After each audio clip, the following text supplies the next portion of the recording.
Hello YouTube. I have a steering wheel on my face.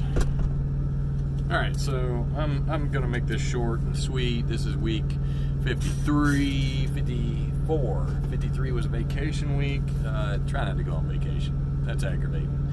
So they give me, like I said, a free rental either on the way down there to my house or on the way back. And since I had to do stuff in Atlanta anyway, my ride picked me up from Atlanta. And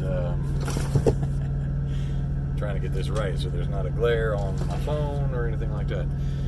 So yeah, it worked out okay. I mean, on the way back, return to work was Monday and they got me a rental back, so I had to come to the Port Wentworth lot, get an Uber, go to the airport, grab a rental, go up to Atlanta, throw my stuff back in my truck, and then take the rental to the airport and get the Atlanta OC to drive me back to the Atlanta OC. That's just what they're doing now instead of Ubering people, because there's wasting too much money on Uber. And I can understand that. I mean, it's kind of ridiculous if you're going to spend 15, 20 bucks a pop or whatever it is on an Uber to get from Atlanta in the Atlanta traffic to the Atlanta OC, and then they can take a shuttle from there to the hotel or whatever. I mean, if you get like 10 people a week or 20 people a week, that's okay. Say 20 people a week at 15 bucks a pop, that's $300 a week alone right there. That's over 15 grand a year. I mean, you can probably save a lot of gas money just getting somebody to run them up there and back. That's their job, and they can do extra work. So 15 grand a year to tote people plus an extra. I doubt they're paying a lot of money. People sit behind a desk. I don't know what they pay in that job. So to be an OC watcher or whatever you want to call those people, not my kind of work. So anyway, I wouldn't do it anyway if it paid me, unless I was like a lottery winner and really had nothing to do except something to keep me from being bored the rest of my life. But then again, if I was a lottery winner, I wouldn't be working at all. I would be driving a motor coach around and seeing our country, and then going back and visiting Germany, where my grandparents are from, among other things. That's neither here nor now. So anyway, so coming back, I wasn't able to work Monday because of all the nonsense of trying to get everything back. I didn't get back to my truck till like 4 p.m., 3 p.m., 4 p.m. I don't even know what time it was. It was kind of early, but it was kind of late. It was before rush hour, but it was after anything I could really do anything with. And anyway, so Tuesday I got a load, 393 miles. I drove a total of about 1,379 for the week. It's still dead, but I mean, I guess that's not bad for 4 days. That's a little over 300 and some change a day, right? So 179, that's 360 miles a day right at. It looks like I got paid for about 1,372 of it. So, first one I took to Kentucky from Gainesville, Georgia. The next one I took to was a short load, so I got some short haul miles off of that. So I got a little bit extra off of it. It was only 167 miles. So, I didn't even add that. I added that wrong. So it might have been 1,402 miles. I don't know. Anyway, so I had to pick up an empty take it to Lebanon, Tennessee, and grabbed a relay from there, and took that load to Bowling Green, Kentucky, to a food service that is one of our customers that made me sit for. I was there for my appointment, which is normal for me and normal for this company. They make you wait, so. And you got to pay a lumper, so I don't know if I went over lumpers. I know if you work for us, if before you go anywhere, I mean, you have to check when you get your truck, you have to check your that little black book. It's like a big notebook that you would take to school, only it has all our permits and stuff in it, and you have to make sure that's up to date. When you first get there, you're not going to know how to do that unless you've done this before. So take it to the front desk at the OC and say, hey, can you check this for me? And one of the things I did not know, because when I got my truck, there was you get quarterly updates on permits and stuff, and I didn't know that you don't just stick them in there, okay? I got mine, and it had, it was 3 or 4 quarters back, and it had old 2017 stuff, and this was 2018, right? So what you're supposed to do is you get the quarterly sheet, and you see what page it says on there. It says like page 18. So you take that one, first you take the staples out. You take that one, and you take page 18, you turn to page 18 in the notebook, and you take the old page 18 out, and you put the new page 18 in. And then you do that with everything that's in that quarterly statement.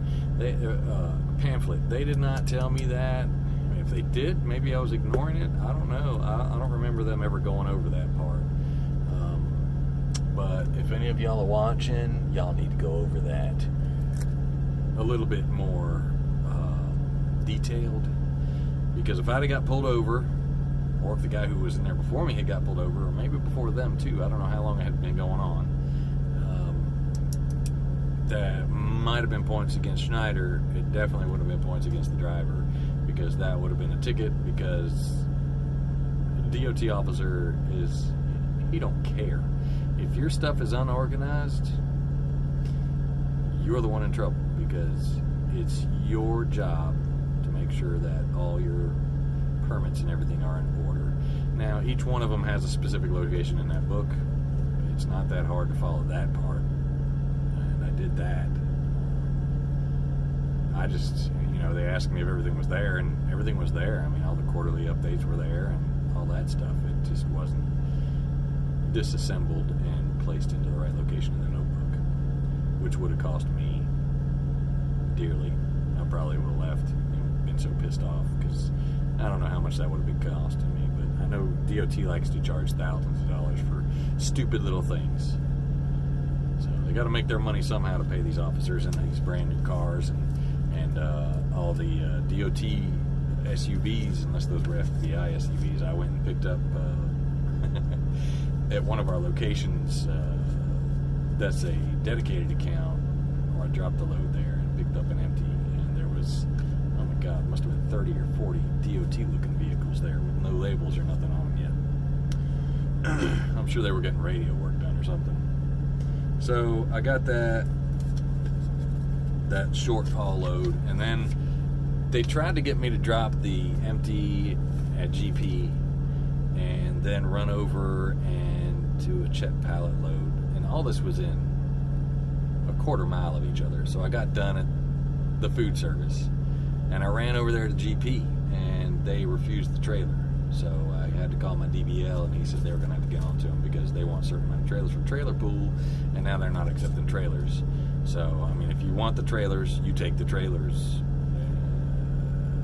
You don't say, no, we don't want it. Plain and simple. I didn't really get paid for that. So then I drugged that trailer over to across the street, which was where the Chet pallet place was, and I spoke with the lady inside after I had spoken with DBL, and I asked her, I said, look, because apparently an IC had dropped this trailer on Friday, and this was Wednesday morning, Wednesday evening, and the appointment was for 4 p.m. I never would have made it. I would have ran out of time, because it says it takes them 2 hours to unload, and I only had until 6 p.m. So regardless of the fact, it was an impossible dispatch anyway. But I went inside and asked the customer, I said, hey, so they sent me over here. They said, yeah, they were supposed to send somebody bobtail. She said, we can't have trailers in this yard. We are not a Schneider storage facility for trailers. I said, well, would you like me to put it in the door or anything? I mean, anything I can do to help you? No. I said, all right. She said, it's for 4 p.m. And this was like 2 o'clock. She said, all right. Apparently they're sticklers for their appointments. Not like they got anybody doing anything. But I know how it works. We went over this in the Schneider owner-operator page earlier, discussing inventory control and appointments and stuff like that. I mean, if you're going to be an IC, you sign a contract saying you're going to be there at the appointment time. I mean, if you have a 12-hour window, do not go before the window. Do not go after the window. You go in that 12-hour window. How hard is that? Stop ruining our customer base by taking in early. You take it in early, you take it in late, Schneider gets fined. Then after Schneider gets a certain amount of fines, bam, contract is gone. Lost a customer, losing money for every single IC in the business, which can possibly, hypothetically, eventually close the business down, and you won't be working for Schneider at all anymore. And, you got to think about that. Hang on a minute. Anyway, got interrupted. So, and that was another thing. I don't remember where I was.